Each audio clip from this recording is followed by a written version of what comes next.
तांदूळ भिजत घालायला नको किंवा दूध आटवत बसायला नको. कुकरच्या फक्त 3 शिट्ट्यामध्येच रबडीसारखी मलाईदार तांदळाची खीर कशी बनवायची ते पाहूयात.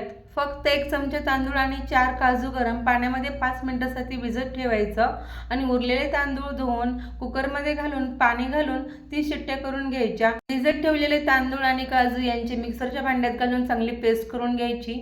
95% भात शिजवून घ्यायचा. यामध्ये साईसकट दूध घ्यायचं. दुधाला उकळी येऊ द्यायची. उकळी आली की केसर भिजत ठेवलेलं दूध घालून घ्यायचं आणि आता केलेली पेस्ट सुद्धा घालून घ्यायची. 5 ते 7 मिनिट झाले की दूध घट्ट व्हायला लागतं.